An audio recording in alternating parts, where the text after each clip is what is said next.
Welcome back. It's tax time. There's income taxes, there's capital gain taxes, and when it comes to capital gains, it can be a little tricky, but it really can actually be pretty straightforward. So I want to spend a little bit of time talking about capital gains. And so, when we talk about capital gains, really what it means is, hey, I purchased something for $10,000, let's say, and now it's accrued to $20,000. The capital gain is that growth. And that growth can either be taxed as ordinary income or capital gain. And if you hold it for less than 1 year, it's going to be ordinary income. If it's after 1 year, it's going to be a long-term capital gain. And your tax is more favorable if you hold it longer.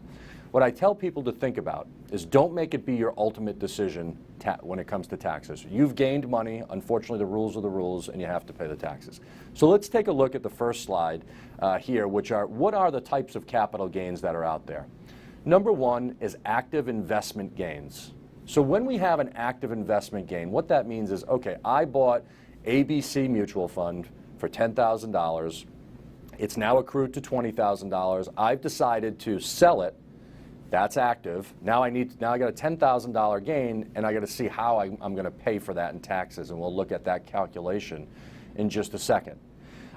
Number two is passive investment gains. And this is kind of I don't want to say the word sneaky, but it sneaks up on us. And so what happens is if you do not need to take an action for this capital gain to occur to you.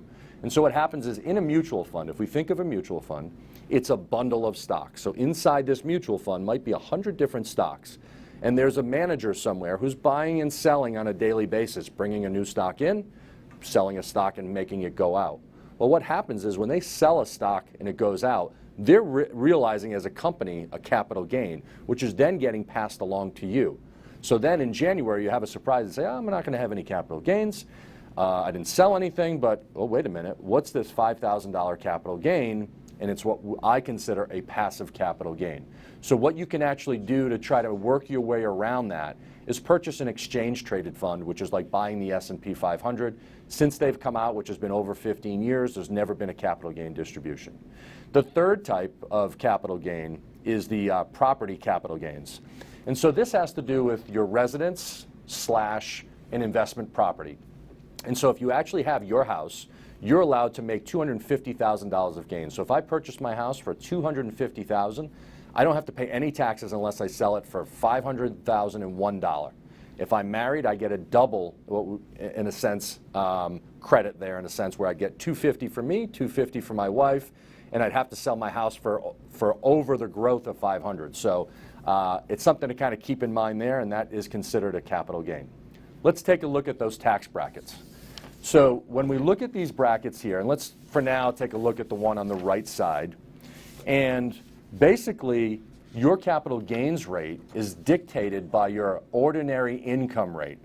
So if we look at someone who is earning under $78,750, they're paying 0% in capital gains. So if you're much below that 78, it's worth selling your investment because you don't have to pay any taxes on it at all. Once you go over that, you're at a 15% federal, probably in Rhode Island, 5% state. And then, well, if you're lucky and you're earning over $500,000 or so, you're probably going to be in the 20% tax bracket. So I think when it comes down, to mutual funds and in different investments, we want to make sure that we are, aware of what those capital gains are. We've got those active, we got the passive. If we have rental property or some sort of other secondary property, you don't get that exemption unless you live in your house for over 2 years. So when we come back, we're going to answer a viewer question on investment fees. Stay tuned. Welcome back to Successful Living.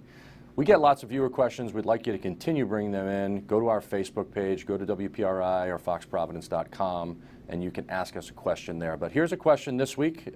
Jennifer from Westerly says, when I'm investing, there are so many different types of fees. What fees are involved in investing and how do they get paid? So very quickly, and this can be a much longer answer, you've got your upfront fees. So you're either paying your advisor on average 1%. That's a fiduciary. They have the responsibility to you. Or if you're buying a mutual fund, you can be paying up to 5.75% upfront to do that.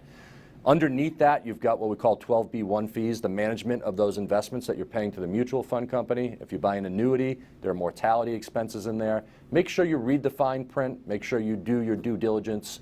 and looking at what all the fees are, all included when making a comparison. So as always, thank you very much for joining us this week on Successful Living. We look forward to seeing you next week. Have a great week.